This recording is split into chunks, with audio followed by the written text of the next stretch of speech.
காட்டில் பிறந்தது மனித இனம், காட்டை அழிப்பது கொடுமை என்றோ.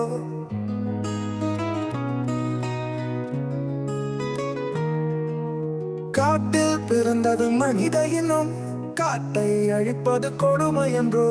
நாட்டை ஆக்கிட காடழித்தோம், நாம் அழிவதற்காய் இன்றழித்தோம். காட்டில் பிறந்தது மனித இனம், காட்டை அழிப்பது கொடுமை என்றோ.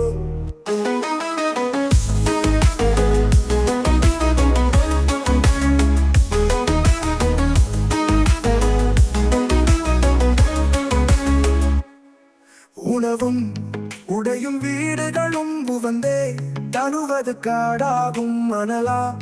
வெயிலை வடிகட்டி அனுப்பி வைப்பதும் காடாகும். உணவும் உடையும் வீடுகளும் புவந்தே தழுவது காடாகும் மணலா. வெயிலை வடிகட்டி அனுப்பி வைப்பதும் காடாகும். உணவும் உடையும் வீடுகளும் புவந்தே தழுவது காடாகும் மணலா. வடிகட்டி அனுப்பி வைப்பதும் காடாகும். மழையை தருவது காடுதான், வழியின் தூய்மை காடுதான், உழைப்பின் பயன் தரும் காடுதான், உன்னத செல்வம் காடேதான். மழையை தருவது காடுதான், வழியின் தூய்மை காடுதான், உழைப்பின் பயன் தரும் காடுதான், உன்னத செல்வம் காடேதான். காப்பில் பிறந்தது மனித இனம், காட்டை அழிப்பது கொடுமை என்றோ.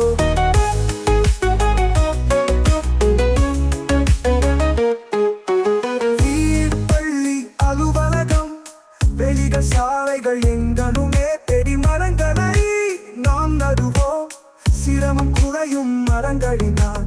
வீடு, பள்ளி, அலுவலகம், வெளிகள், சாலைகள் எங்கனுமே தெடி மரங்களை நாம் நடுவோம், சிரமம் குறையும் மரங்களினால். காட்டு விலங்குகள் காத்திடுவோம், காடு அதனால் வளம் பெறுமா.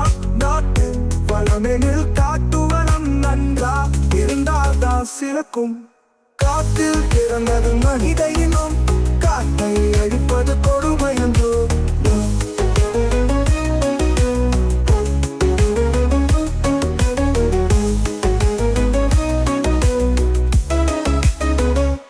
வளமுடை நாடெனில் மூன்றில் ஒன்று வளமாய் இருந்திட வேண்டுமா. அளவில் தமிழகம் கால் பங்கும், அதற்கும் குறைவாய் காடுனதா. வளமுடை நாடெனில் மூன்றில் ஒன்று வளமாய் இருந்திட வேண்டுமா. அளவில் தமிழகம் கால் பங்கும், அதற்கும் குறைவாய் காடுனதா. வரவு வளர்த்து நம் நாட்டை கவின்மிக்க நாடாய் ஆக்கிடுவோம். நாட்டிற்கெல்லாம் நம் நாடே நத்துவமை பெற வழி செய்வோம். காட்டில் பிறந்தது